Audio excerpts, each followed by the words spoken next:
Cool, so we've just finished the vacuum test. So on here we've just got a button that says, well, first it says cycle completed and it says test passed. So we want to make sure that we've got a passed result, and we'll push open and it'll unlock the door. So she's pretty, what's the word, tells you what she's doing and what she's up to. So door unlocked, open the door. So we just give a gentle tug. There's a little bit of resistance as you pull the door, but that will open and it's going to save the information that we had from that data onto a USB pen drive. So now that we've completed the vacuum test, the next test we need to do is a helix test. So we take a test strip like this and fold it in half, and we poke it in the closed end into the test device like that, and screw that up, and we put that in here. Cool. So on here we push the helix test on here. Ignore what I'm doing now, I'm just going to change the setting here and just remember it.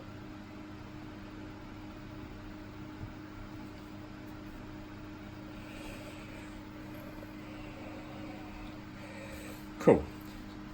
So from the home menu, push the helix test device and insert the PCD test. So that's the green device we've got there, and we push the play button and Lisa will lock the door, and then she'll start the cycle automatically.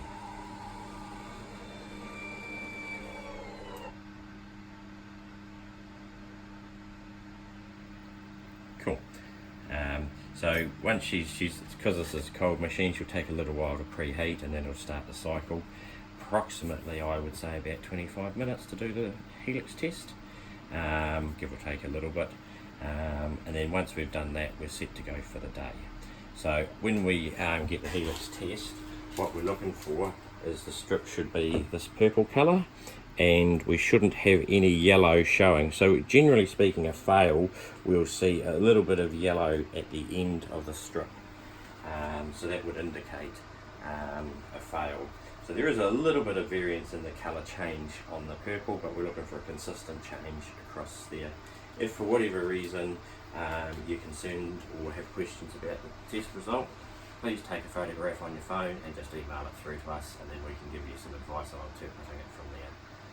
Otherwise, if you have a look in the book when we first got it, I'll get Jill to give you a photograph of what they should look like, and we go from there. Thank you.